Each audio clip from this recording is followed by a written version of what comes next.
Thanks for joining me on Behind the Science. I'm really happy to have you today. For those of you watching, my name is Quinn Smith, and I'm going to be your host. We're going to divide this up, Matt, into three sections. So the first one is just going to be a section called Get to Know Me. We're going to talk a little bit about you. Second section, we're going to shift gears, and we're going to move into getting down to business. Obviously, we're going to talk about business. And the last section, section 3, is going to be a race to the finish line and a rapid fire section. Does that make sense? Sure, shoot. Okay, well, let's start it out. Tell me about your role at BV. What do you do? Well, my title is consulting scientist, which isn't very descriptive, but what I do is I serve as a technical resource, both internally for the company, but externally for our customers in my areas of expertise, which are industrial hygiene, process safety control, toxicology, and that sort of thing, particularly focused into the pharmaceutical industry. We've gotten to know each other a little bit over the last 6 months, especially during COVID. We've talked more and more. And I know that you live in the United States. I know you live in Illinois. And I know there's a connection between one of my favorite Bill Murray movies and where you live. Can you tell me about that? Oh, yeah. I live in Woodstock, Illinois, which is a little town closer to Wisconsin than Chicago. But it's actually where they filmed Groundhog Day. And the day goes over and over again. And during these COVID times, that seems very fitting because it seems like it goes over and over again. In the movie, it's supposed to be in Pennsylvania. It's not. It's Woodstock, Illinois. Yeah, you're right. Well, it has been a bit of Groundhog Day the last 6-8 months. So you're not wrong there. I want to ask you something a little bit reflective here.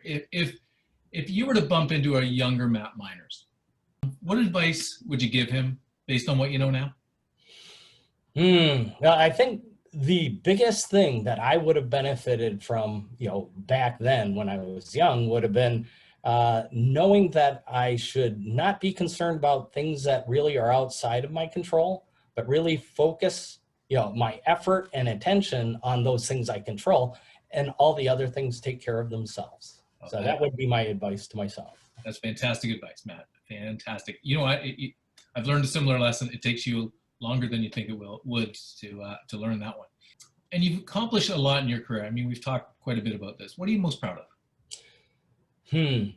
Well, I'm very proud of the network of other professionals in my area that, I've developed relationships and stuff with.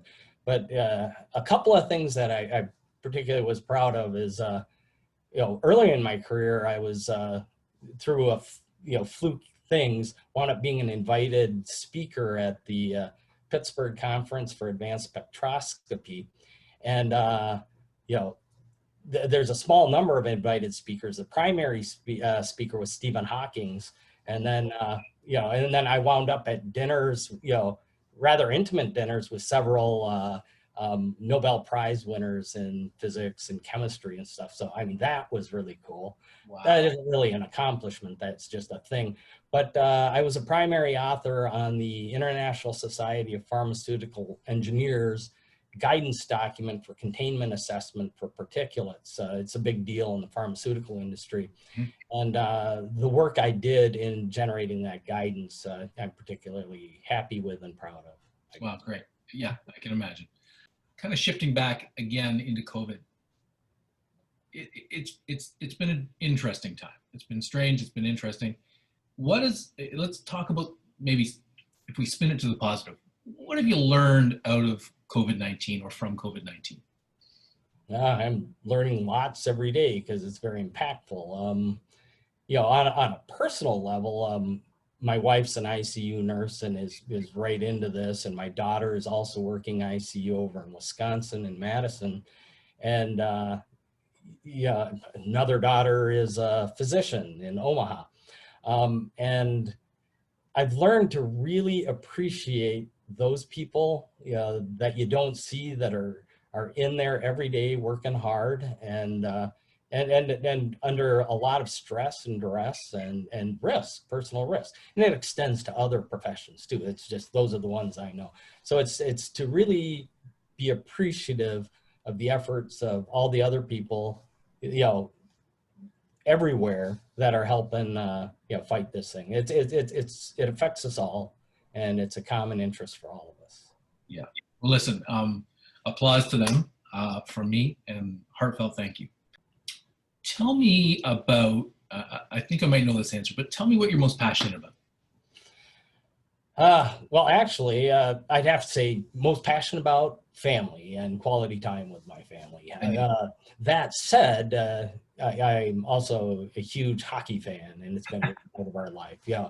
We're a hockey family, and I enjoy hockey a lot. I'm not playing anymore, which I certainly miss, and I probably should because it would help me stay young.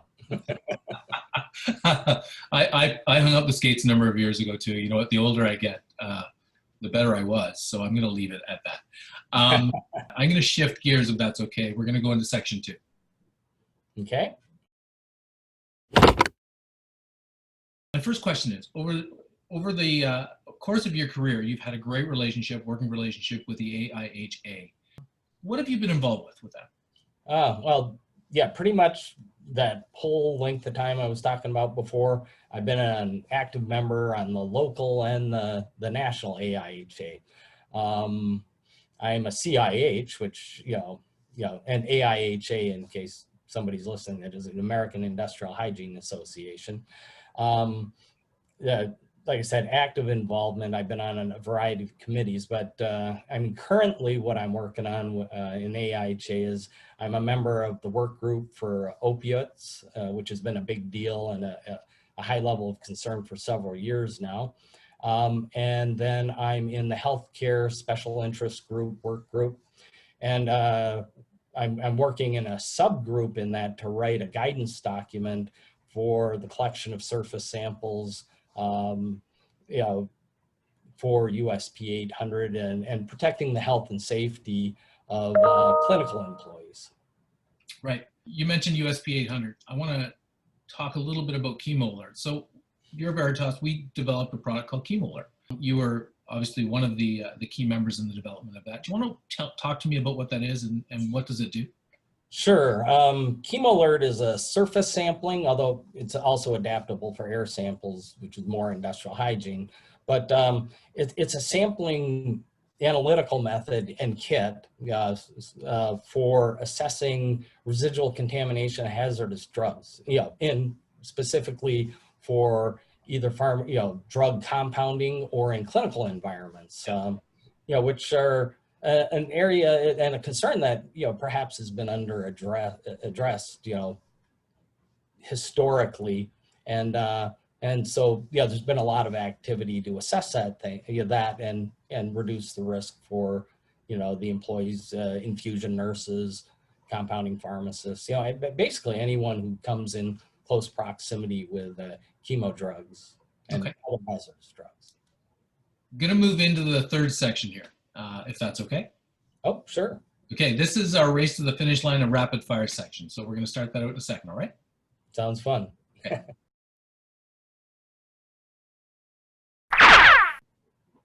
Okay, Matt, here we go. Rapid fire section. Where were you born? Minneapolis, Minnesota. Favorite color? Blue. Paint or wallpaper? Paint, for sure.